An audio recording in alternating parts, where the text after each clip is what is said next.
Hello everyone, आप सभी का स्वागत है प्रेप शॉर्ट में। हम लोग बात कर रहे थे ग्रेट प्लेन्स ऑफ इंडिया की, उत्तर भारत का जो विशाल मैदान है उसके बारे में, जिसमें हमने इसको दो भागों में विभाजित करके पढ़ा था। ठीक है, ग्रेट प्लेन्स की बात करें तो एक तो था भौतिक स्वरूप, है ना।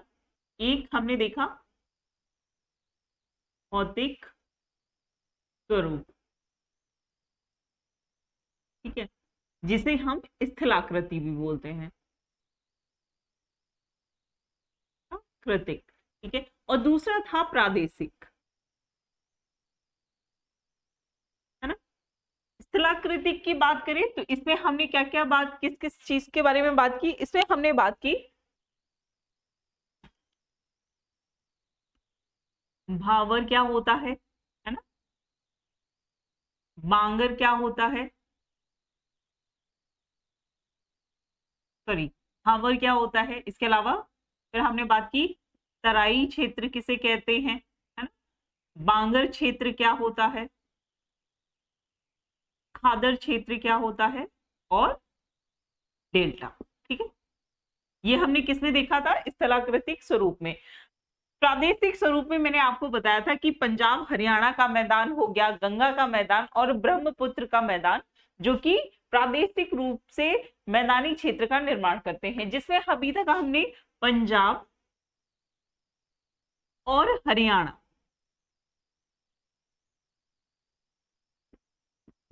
है ना, के मैदान के बारे में यहाँ पर देख चुके हैं, है ना। कि मैंने आपको बताया था किस तरीके से सिंधु नदी की जो सहायक नदियां होती हैं उनके द्वारा चेलम, झेलम, चिनाब, रावी, व्यास और सतलज, तो सतलज और व्यास का जो क्षेत्र है वो पूर्ण रूप से पंजाब और हरियाणा के मैदान का निर्माण करती है। यहीं पर आपका हरके नामक बैराज था। ये सभी चीजें हमने यहाँ पर देख ली थी। आज हम लोग बात करने वाले हैं गंगा के मैदान के बारे में। ठीक है, तो जैसा कि आप लोग जानते हैं कि गंगा का जो मैदान होता है, गंगा के मैदान के नाम से क्यों जाना जाता है, क्योंकि यहाँ पर सबसे मुख्य नदी या सबसे लंबी या सबसे बड़ी नदी जो है वो कौन सी है, गंगा नदी है ना। इसीलिए इसको गंगा के मैदान के नाम से जाना जाता है। इसकी वो सहायक नदियां हैं जो मिलकर यहाँ पर विभिन्न प्रकार के नामों से जाने जाने वाले मैदानी क्षेत्र का निर्माण करती है। ठीक है, तो इसका जो क्षेत्र है वो कहाँ से होता है, तो आप यहाँ पर देख सकते हैं कि ये वाला जो क्षेत्र है यहाँ पर आपकी यमुना नदी, ठीक है, इस तरीके से यमुना नदी से ये क्षेत्र जो मैदान, गंगा का मैदान है, उसकी यहाँ पर शुरुआत हो जाती है। तो चलिए इसी चीज को यहाँ पर देखते हैं। तो सबसे पहले इसको यहाँ पर रख करके इसके बारे में कुछ कुछ चीजें हैं उसको नोट डाउन कर लीजिए।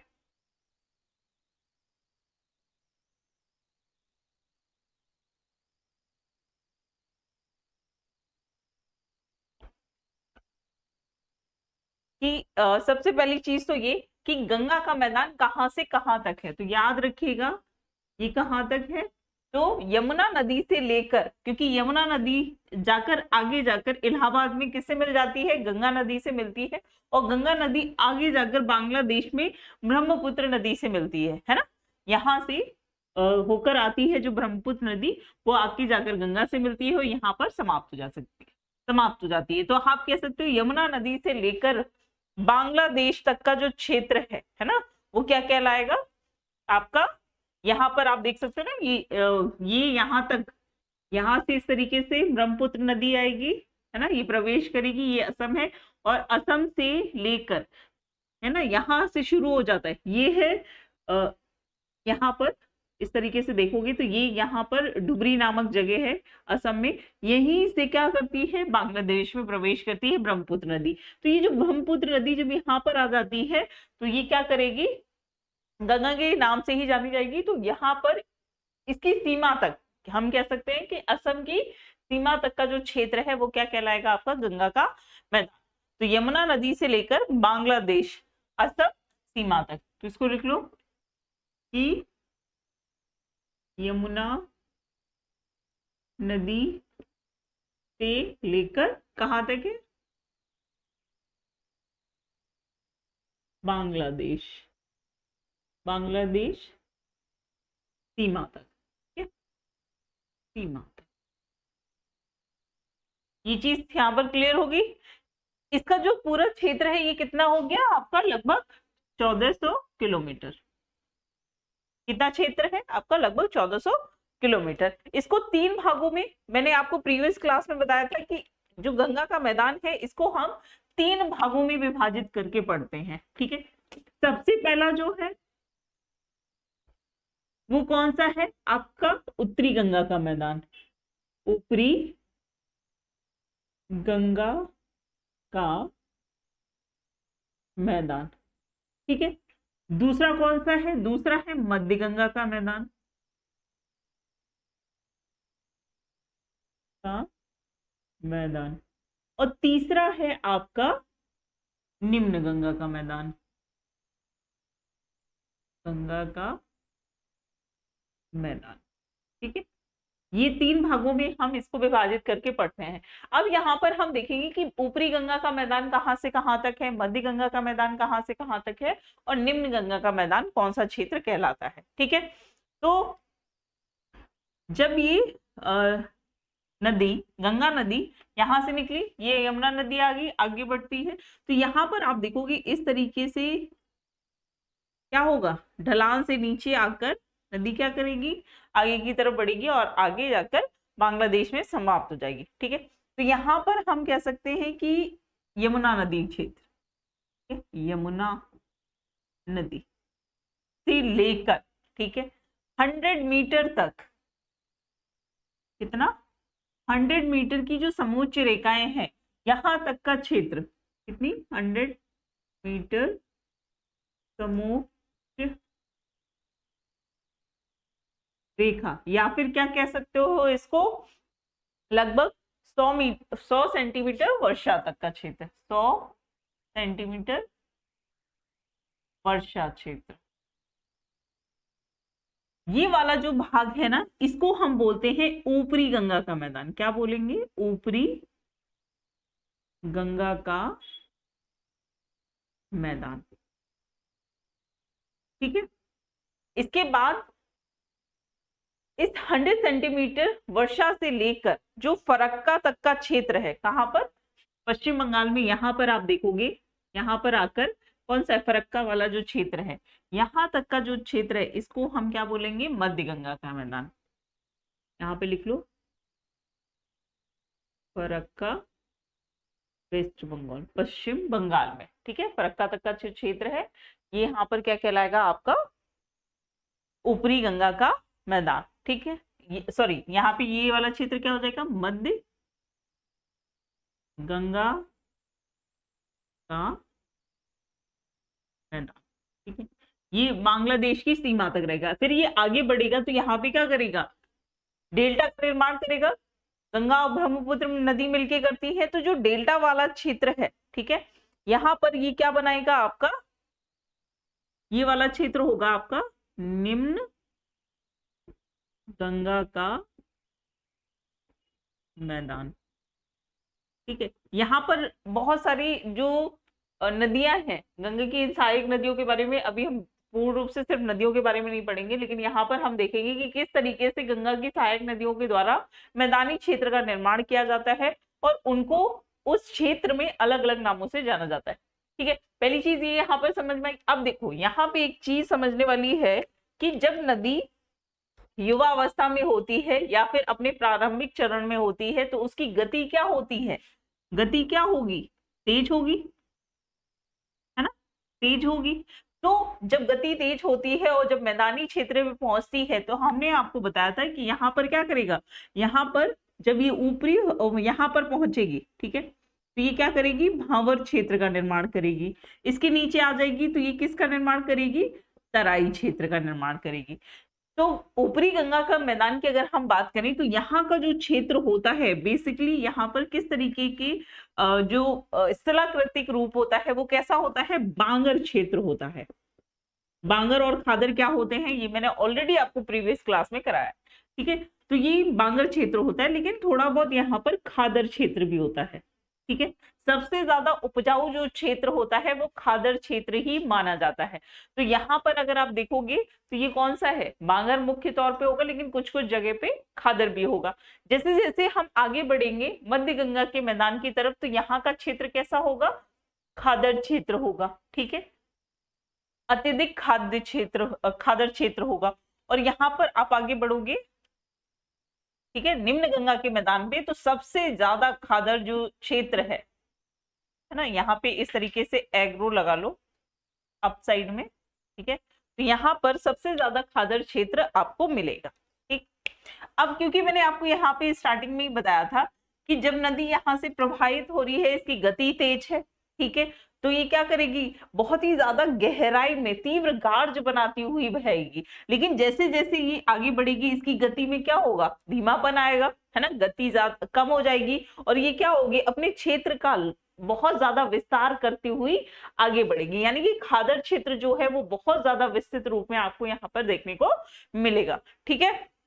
अब देखो ये चीज हो गई। दूसरी चीज यहाँ पर आप देखो कि ये जो खादर क्षेत्र है, बांगर क्षेत्र है या भावर क्षेत्र है, तो यहाँ पर अगर हम वर्षा की बात करें तो आपको पता है कि जो मॉनसून आता है, मॉनसून जब आगे बढ़ता है तो यहाँ पर मॉइस्चर जो है वो बहुत ज्यादा होता है, और हवाएं क्या करती हैं, दो भागों में विभाजित हो जाती हैं। एक जो कि हमें देखने को मिलती है गुजरात राजस्थान वाले क्षेत्र में, लेकिन राजस्थान में वर्षा नहीं होती है। उसका क्या कारण है, क्योंकि यहाँ पर जो अरावली पर्वत श्रृंखला है वो कुछ इस तरीके से है ना, कुछ इस तरीके से। तो जो हवाएं यहाँ से ऊपर उठती हैं इस तरीके से, वो क्या करती है, इसके पैरेलल आगे बढ़ जाती हैं। मतलब हवाओं को रोकने के लिए कोई भी एक जो चीज है यहाँ पर नहीं है। अगर यही अरावली पर्वत श्रृंखला ये पैरेलल ना होकर इसकी विपरीत होती इस तरीके से, तो आराम से यहाँ से जो मॉइस्चर जा रहा है या हवाई जो मानसून आगे बढ़ रही है वो यहाँ पर टकराकर अरावली पर्वत श्रृंखला से यहाँ पे बहुत ज्यादा बारिश करती। तो यहाँ का जो वेदर है, यहाँ का जो क्लाइमेट है, यहाँ की जो मृदा है वो बिल्कुल ही डिफरेंट हो जाती। लेकिन ऐसा नहीं है। तो यहाँ पे इसीलिए हमें इसके पश्चिमी भाग में, रेगिस्तान के पश्चिमी भाग में क्या होता है, वर्षा की बहुत कम मात्रा देखने को मिलती है। लेकिन इसी की अगर हम बात करें, यहाँ से जब हवाएं ऊपर की तरफ उठती हैं और ये क्या करती हैं, इस तरीके से पश्चिम बंगाल में सबसे पहले पहुंचेंगी, फिर पश्चिम बंगाल से ये क्या करेंगी, पश्चिम की तरफ बढ़ना शुरू करेंगी, है ना। पश्चिम बंगाल से पूर्व से पश्चिम की तरफ हवाएं चलेंगी, और यहाँ पर क्योंकि माउंटेन पर्वत श्रृंखला है तो यहाँ पे टकरा रही है और इनकी दिशा क्या हो जा रही है, पश्चिम की तरफ हो जा रही है। तो सबसे ज्यादा क्योंकि पश्चिम बंगाल से होते हुए जा रही है तो बहुत सारा मॉइस्चर होगा, तो यहाँ पे क्या होगी, वर्षा की मात्रा पश्चिम बंगाल में हमें क्या होगी, बहुत ज्यादा देखने को मिलेगी। जब झारखंड बिहार वाले क्षेत्र में पहुंचेगा तो क्या होगी, वर्षा की मात्रा कम होगी। उत्तर प्रदेश, है ना, उत्तराखंड तक पहुंचते पहुंचते क्या होगा, वर्षा की मात्रा में कमी देखने को मिलेगी। ये भी एक कारण होता है कि किसी भी क्षेत्र में जो वहां की मृदा है वो किस तरीके से उपजाऊ है ना। वर्षा नहीं होगी, पानी नहीं होगा तो वहां पे जो उत्पादकता है ना, जो वहां का मिट्टी है उस पर भी फर्क हमें देखने को मिलता है, ठीक है। तो यहाँ पे एक चीज याद रखिएगा, ये जो खादर हमें बहुत ज्यादा देखने को मिलता है, उपजाई क्षेत्र देखने को मिलता है, तो यहाँ पे जो वर्षा की मात्रा है वो पूर्व से पश्चिम की तरफ, ठीक है, पूर्व से पश्चिम की तरफ क्या होती है, घटती हुई दिखती है। क्या होती है, घटती जाती है, घटती जाती है, बहुत, ठीक है। ये यहां पर बात समझ आ गई आपको, ठीक है। और जब वर्षा घटेगी तो यहाँ पर जो उर्वरकता है, ठीक है, उर्वरकता कहाँ पे बढ़ती जाएगी, तो यहाँ पे लिख सकते हो कि कृषि की उत्पादकता, इस तरीके से अगर मैं एरो बना दूं तो उत्पादकता क्या होगी, बढ़ेगी, उत्पादकता, है ना। कृषि लिख लो, पूरा सेंटेंस नहीं लिख रही हूं, इतने से ही आप हिंट से समझ सकते हैं कि कृषि की जो उत्पादकता है वो क्या होगी, लगातार पूर्व की ओर बढ़ने पर क्या हो जाएगी, ज्यादा हो जाएगी। तो यहां तक आपको समझ में आया कि निम्न गंगा का मैदान, उत्तरी गंगा का मैदान और मध्य गंगा का मैदान जो है वो किस तरीके से और कौन कौन सा क्षेत्र जो है वो कहलाता है। अब यहीं पर हम इसको आगे डिटेल में देखेंगे, इसका जो मैदान है वो किस किस नाम से जाना जाता है, ठीक है।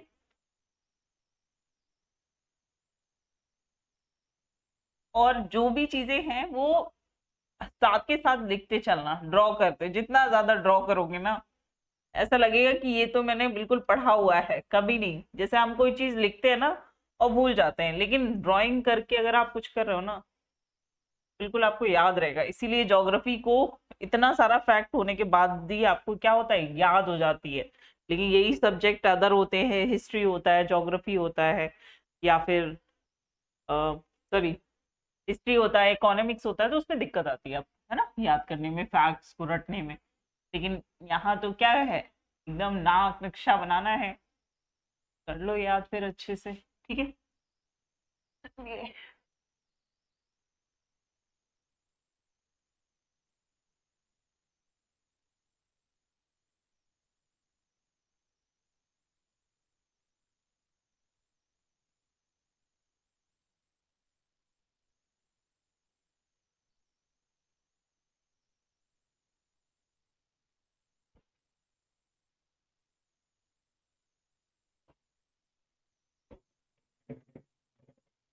चलो, तो अब बात कर लेते हैं गंगा नदी के बारे में, ठीक है। तो यहाँ से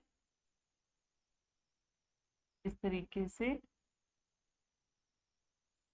यहाँ पे गंगा नदी जब निकलती है जहां से, है ना, वहां पे क्या कहलाती है, भागीरथी कहलाती है, ठीक है।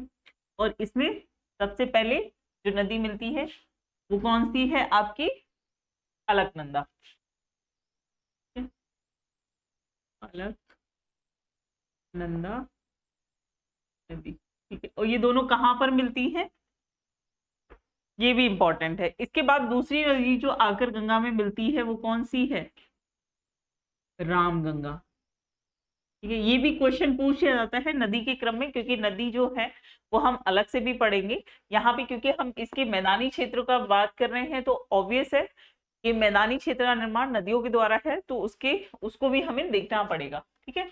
तो यहाँ पे इसके साथ रिवाइज हो जाएगा जब आप नेक्स्ट डिटेल में पढ़ेंगे, कहाँ से कौन सी नदी निकलती है, किस जगह मिलती है, सारी चीजों को और डिटेल में पढ़ेंगे, लेकिन वो हम आगे देखेंगे, ठीक है। तो सबसे पहले अलकनंदा मिलेगी, फिर रामगंगा मिलती है, इसके बाद आप देखेंगे दूसरी नदी आकर मिलती है गोमती,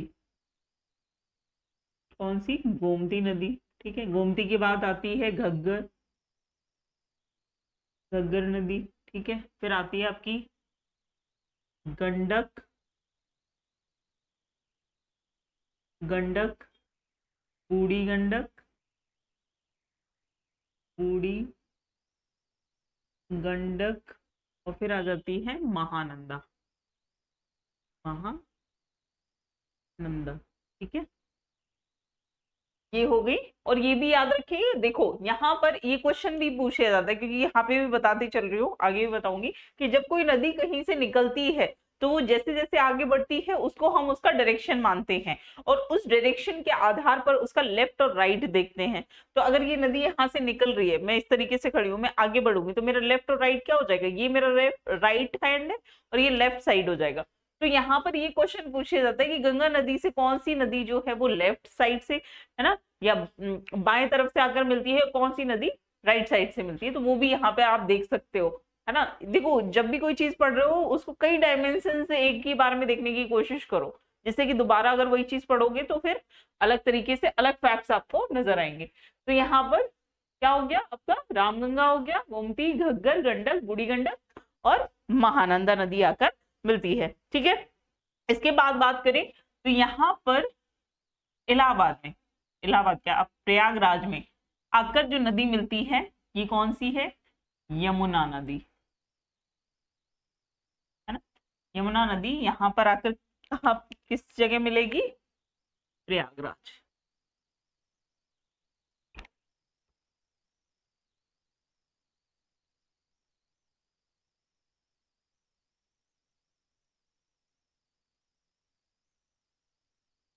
कौन सी जगह है, इलाहाबाद, जिसका नाम क्या हो गया है, प्रयागराज, ठीक है। और यमुना की भी कुछ सहायक नदियां हैं, उनके नाम भी यहाँ पर आप लिख लो। तो सबसे पहले आ जाता है चंबल, बेतवा और केन, यहाँ पे लिख लो चंबल, बेतवा और केन नदी, ठीक है। तो यमुना नदी हो गई। इसके बाद दूसरी नदी जो कि बहुत ही इंपॉर्टेंट है और ये किसके, घग्गर और गंडक के बीच में यहां पर आकर मिलती है। कौन सी नदी है, सोन नदी है। ठीक है, सोन नदी होगी। और ठीक है, अच्छा, गंडक, बूढ़ी गंडक के बाद एक और यहाँ पर क्षेत्र है जिसको हम लिखना भूल गए हैं, यहाँ पे लिख लो इस तरीके से, कोसी। कौन सी नदी, कोसी नदी, बहुत ही इंपॉर्टेंट है, बिहार का शोक कही जाती है। ये छूट गई थी तो इसको यहाँ पर आप लोग ध्यान रखेंगे। ठीक है, चलिए अब यहाँ पर अगर हम बात करें तो मैंने आपको बताया कि यमुना नदी जहां से शुरू होती है यहां तक का जो क्षेत्र है, ये वाला जो क्षेत्र है, ऐसे समझेंगे इसको इस तरीके से, ये वाला क्षेत्र क्या कहलाएगा, यहां से इधर ये कहलाएगा आपका ऊपरी गंगा का मैदान, ऊपरी गंगा का मैदान। इसके बाद हम देखेंगे कि यहां से लेकर प्रयागराज से लेकर महानंदा जहां पे फरक्का बैराज तक का जो क्षेत्र है, ये वाला, ये कौन सी, फरक्का। ठीक है, ये वाला जो क्षेत्र है ये क्या कहलाएगा आपका, मध्य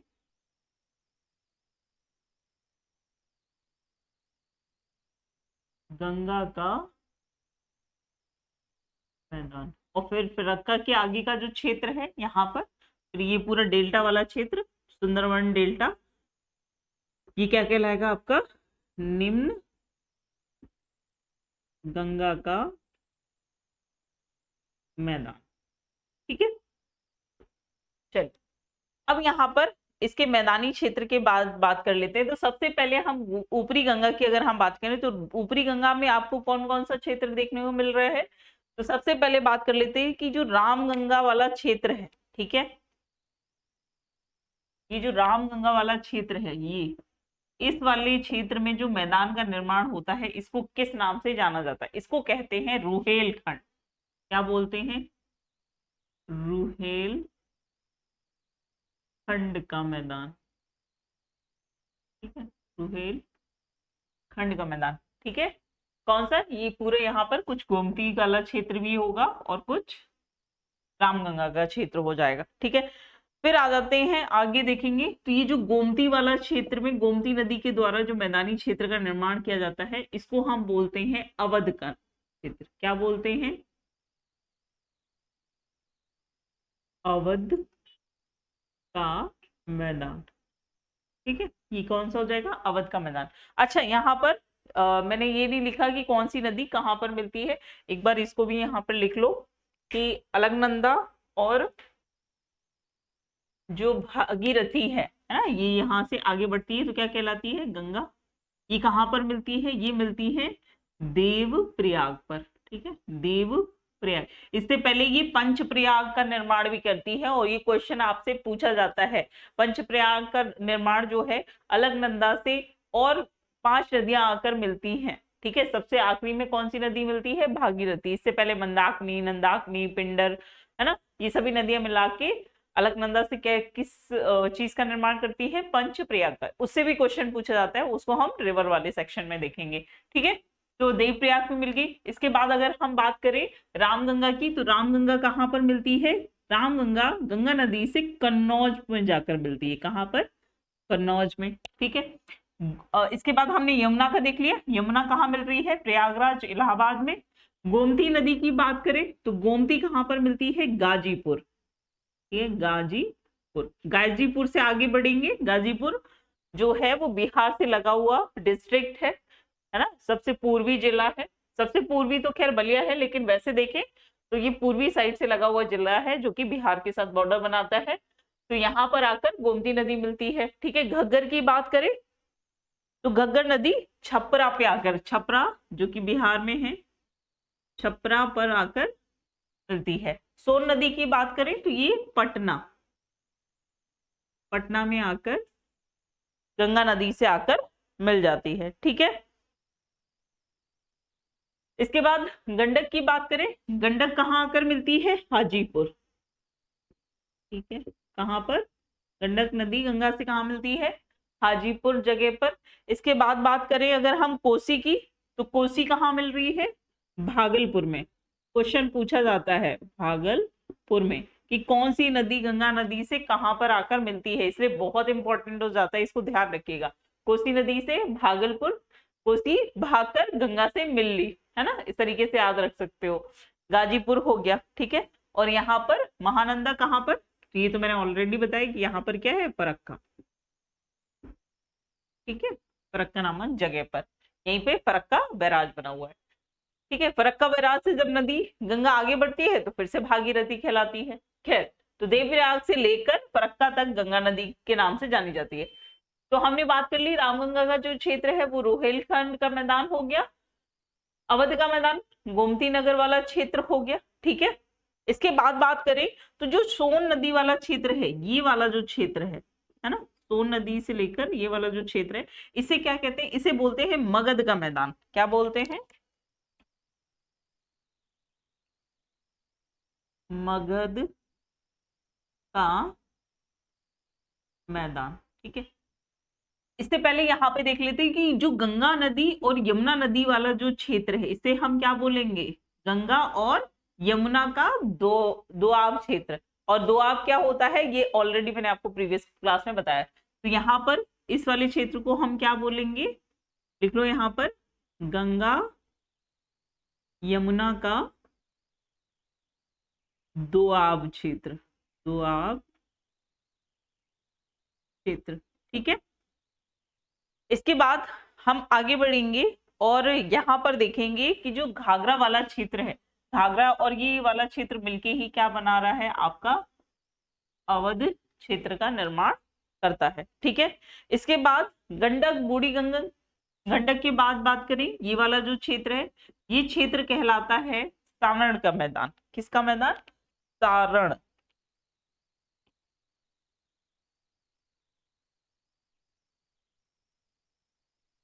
सारण का मैदान, ठीक है। ये क्या कहलाएगा? आपका सारण का मैदान। इसके बाद हम बात करें कोशी वाले क्षेत्र की, ये जो है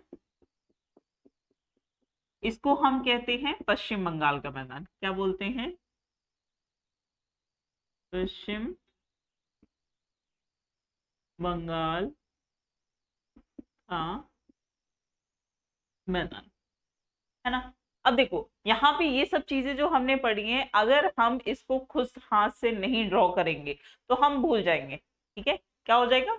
हम बिल्कुल भूल जाएंगे और कंफ्यूज हो जाएंगे कि ये इधर था या अवध का मैदान इधर था, मगध का उधर था, सारण का कहाँ था, है ना, कौन सी नदी वाले क्षेत्र में था। तो ये तभी पॉसिबल है जब आप हाथ से ड्रॉ करेंगे। क्लियर है? तो इसको चाहो तो इस तरीके से लिख सकते हो। अब यहाँ पर अगर आपसे पूछा जाए कि रोहेलखंड का मैदान जो है वो कहाँ पर होगा, तो आप कह सकते हो ऊपरी गंगा के मैदान में। तो यहाँ पर आप चाहो तो लिख सकते हो कि ऊपरी गंगा का मैदान जो है, यहाँ पर कौन कौन से मैदान पाए जाएंगे? तो सबसे पहले तो हम देखें कौन सा है आपका, रुहेलखंड हो गया, रुहेलखंड का मैदान है। दूसरा कौन सा हो गया आपका? गंगा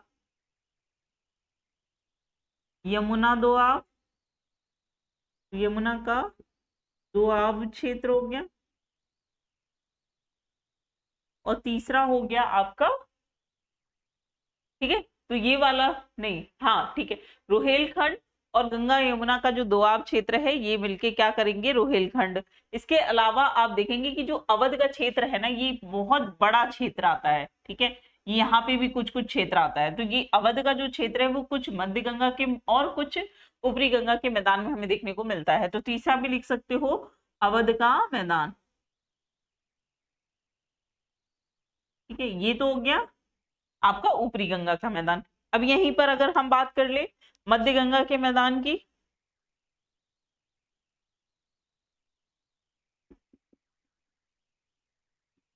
ऐसे क्वेश्चन पूछ सकता है। देखो क्वेश्चन फॉर्मेट जो है वो लगातार एग्जामिनर के द्वारा चेंज होता जा रहा है, तो इसलिए ये बहुत ही ज्यादा इंपॉर्टेंट हो जाता है।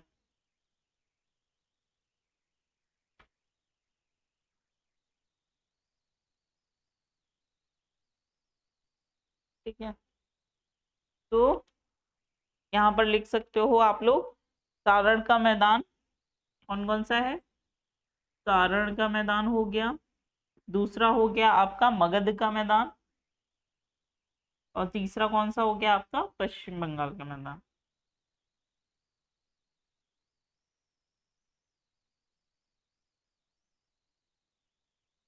ठीक है? इसके बाद आगे जो है वो कौन सा है, निम्न गंगा का मैदान, जो कि क्या कहलाता है, यहाँ पर आप, क्योंकि यहाँ स्पेस नहीं है तो यहाँ पर लिख लो, यहाँ पे हम बात करें निम्न गंगा का मैदान। ठीक है, इसमें कौन सा क्षेत्र आ जाएगा, तो यहाँ पर आप लिख सकते हैं सुंदरवन डेल्टा का मैदान, सुंदरवन डेल्टा का मैदान। ठीक है, बहुत इंपॉर्टेंट है क्योंकि वर्ल्ड हेरिटेज साइट में शामिल है ना, वाइट लाइन्स के लिए फेमस है, मैंग्रोव वर्ल्स के लिए फेमस है, तो ये यहाँ पे बहुत सारी चीजें हैं जो इसके बारे में हम आगे देखेंगे। तो ये है आपका पूरा का पूरा गंगा का मैदानी क्षेत्र, जिसके बारे में हमने डिटेल में बात कर ली है। फैक्ट्स जो है वो मैंने आपको बता दिए हैं, डायग्राम के थ्रू सारा कुछ बता दिया है। अब आप इसको ड्रॉ करिए और इसको चाहे तो आप पॉइंट में अपनी लैंग्वेज में भी लिख सकते हैं। ठीक है, तो अब हमारा जो है वो हम आगे नेक्स्ट टॉपिक को पढ़ेंगे नेक्स्ट क्लास में। तो तब तक के लिए थैंक यू सो मच।